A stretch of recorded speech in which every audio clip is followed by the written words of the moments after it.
India Pakistan மேட்ச்னாலே அது வெறும் cricket இல்ல, ஒரு போர் மாதிரி தான். ஆனா இந்த தடவை அந்த போர் கிரவுண்டுக்கு வர்றதுக்கு முன்னாடியே பாலிடிக்ஸ்ல ஆரம்பிச்சிருச்சு.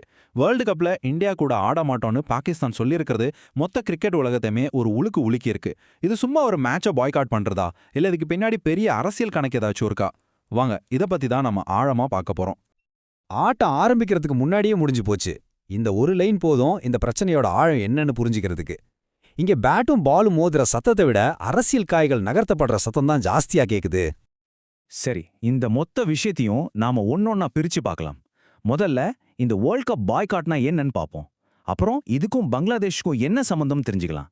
அதுக்கப்புறம் கிரிக்கெட்ல பாலிடிக்ஸ் எப்படி வந்தது, ஐசிசி ஏன் இப்போ ஒரு தர்ம சங்கடமான நிலைமையில இருக்கு, கடைசியா பாகிஸ்தான் எடுத்த இந்த ரிஸ்கால என்னென்ன பின்விளைவுகள் வரும்னு எல்லாத்தையும் பார்க்கலாம்.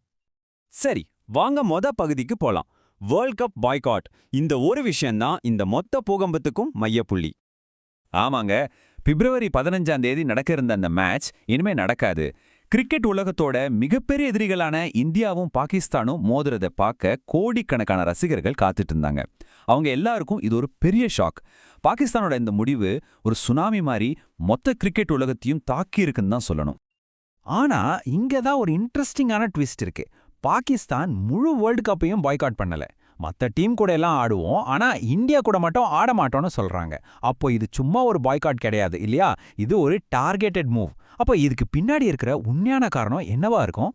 பாகிஸ்தானோட இந்த முடிவுக்கு காரணம் என்னன்னு தேடி போனா நாம நேரா பங்களாதேஷுக்கு தான் போகணும். ஆமா, அங்கதான் இந்த மொத்த பிரச்சனைக்கான முதல் புள்ளி ஆரம்பிச்சிருக்கு. இந்த டைம்லைனை பாருங்களேன். எல்லாம் ஆரம்பிச்சது ஜனவரியில ஒரு பங்களாதேஷ் பிளேயரை ஐபிஎல்ல இருந்து நீக்கின ஒரு சின்ன சம்பவத்துல தான். ஆனா அந்த சின்ன பொறி ஒரு காட்டு தீ மாதிரி பரவிடுச்சு. இதனால அவமானப்பட்ட பங்களாதேஷ் இந்தியால வந்து வேர்ல்டு கப் ஆட மாட்டோம்னு சொல்லிட்டாங்க.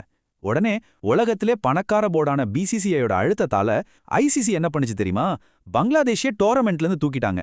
இப்ப பங்களாதேஷுக்கு சப்போர்ட் பண்றோம்னு சொல்லி பாகிஸ்தான் களத்துல இறங்கியிருக்கு. இது சும்மா ஒரு செயின் ரியாக்ஷன் இல்ல, இது ஒரு பவர் கேம். கிரிக்கெட் கிரவுண்ட்ல பாலிடிக்ஸ் வர்றது இதான் ஃபர்ஸ்ட் டைமா? நிச்சயமா இல்ல. வரலாறு முழுக்கவே ஸ்போர்ட்ஸை ஒரு அரசியல் கருவியா, தங்களோட எதிர்ப்பை காட்ட ஒரு மேடையா பல நாடுகள் பயன்படுத்தியிருக்காங்க. இந்த பவர் கேம்ல பாத்தீங்கன்னா 3 முக்கியமான பிளேயர்ஸ் இருக்காங்க. ஒன்னு பிசிசிஐ, அதாவது இந்தியாவோட கிரிக்கெட் போர்டு. ஆனா தன்னோட பண பலத்தால உலக கிரிக்கெட்டையே கண்ட்ரோல் பண்ற சக்தி வாய்ந்த போர்டு. அடுத்து பிசிபி, பாகிஸ்தானோட கிரிக்கெட் போர்டு. மூணாவதா ஐசிசி, இன்டர்நேஷனல் கிரிக்கெட் கவுன்சில். இது உலகத்துக்கான அமைப்புன்னு பேர்ல இருந்தாலும் பெரும்பாலும் பிசிசிஐ சொல்றத கேட்கிற நிலைமையில தான் இருக்கு. இந்த பவர் எக்வேஷன் தான் இந்த மொத்த பிரச்சனைக்கும் ஆணிவேர். வரலாற்றுல இது மாதிரி நடந்திருக்கான்னு பார்த்தா நிறைய நடந்திருக்கு. 1996ல ஸ்ரீலங்கால டெரரிஸ்ட் அட்டாக் நடந்ததால ஆஸ்திரேலியாவும் வெஸ்ட் இண்டீஸும் அங்க ஆடமாட்டோன்னு சொல்லிட்டாங்க.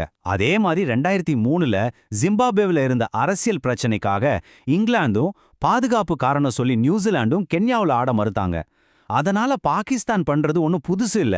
ஆனா இந்த தடவை இது 2 அணு ஆயுத நாடுகளுக்கு நடுவுல நடக்கிறதால இதோட சீரியஸ்னஸ் ரொம்பவே அதிகம். சரி, இப்போ இந்த நாடகத்துல நடுவுல மாட்டிக்கிட்டு முழிக்கிற ஐசிசி பக்கம் வருவோம். இந்த 2 பெரிய கிரிக்கெட் பவர்ஸ்க்கு நடுவுல இங்கேயும் சொல்ல முடியாம அங்கேயும் சொல்ல முடியாம ஒரு தர்ம சங்கடமான நிலைமையில இருக்கு ஐசிசி. இப்போ ஐசிசி அடுத்து என்ன பண்ணும்? ஃபர்ஸ்ட் பாகிஸ்தான் கிட்ட இருந்து அபிஷியலா லெட்டர் வருதான்னு பார்க்கும். அப்புறம் ஏன் ஆட மாட்டீங்கன்னு காரணத்தை கேட்கும்.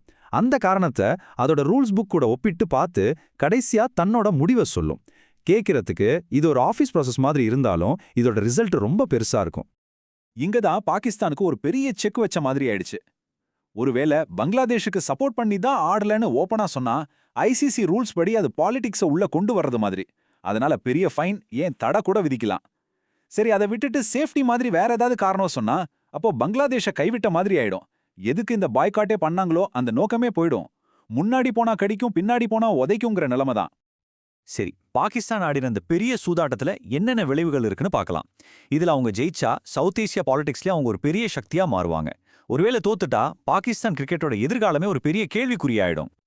என்னென்ன நடக்கும்னு பார்த்தா லிஸ்ட் ரொம்ப பெருசு, பயங்கரமானதும் கூட. உடனடியா இந்தியாவுக்கு 2 பாயிண்ட்ஸ் கொடுத்துருவாங்க. இதனால பாகிஸ்தான் வேர்ல்ட் கப்ல இருந்தே வெளியே போக வாய்ப்பு இருக்கு. லாங் டேர்ம்ல பார்த்தா இனிமே நடக்க போற ஐசிசி டோர்னமெண்ட்ஸ்ல இருந்து தடை விதிக்கலாம். பெரிய டோர்னமெண்ட்ஸை நடத்துற உரிமையை பிடுங்கிக்கலாம். இதெல்லாம் பாகிஸ்தான் கிரிக்கெட்டை பல வருஷம் பின்னாடி தள்ளிடும். 29 வருஷம். யோசிச்சு பாருங்க, கிட்டத்தட்ட 30 வருஷம். ஒரு பெரிய ஐசிசி டோர்னமெண்ட்டை தங்களோட நாட்டுல நடத்தணும்னே பாகிஸ்தான் காத்துட்டு இருந்த காலம் அது. இப்போ ஒரே ஒரு முடிவால அந்த 29 வருஷ கனவு மொத்தமா உடையிற நிலைமைக்கு வந்திருக்கு. இதே நேரத்துல பாகிஸ்தானுக்குள்ள இருந்தே வேற ஒரு பேச்சும் அடிபடுது. இந்த பைகாட்டுக்கு காரணம் பங்களாதேஷ் மேல இருக்கிற பாசம்லாம் இல்ல, இந்தியா கிட்ட தோத்துடுவோன்னு பயம்தான். தோத்துட்டு சொந்த நாட்டுக்கு போனா அசிங்கப்படணுமே தான் இப்படி பண்றாங்கன்னு அங்கேயே சிலர் பேசிக்கிறாங்க. இதுவும் நாம கவனிக்க வேண்டிய ஒரு முக்கியமான பாயிண்ட்.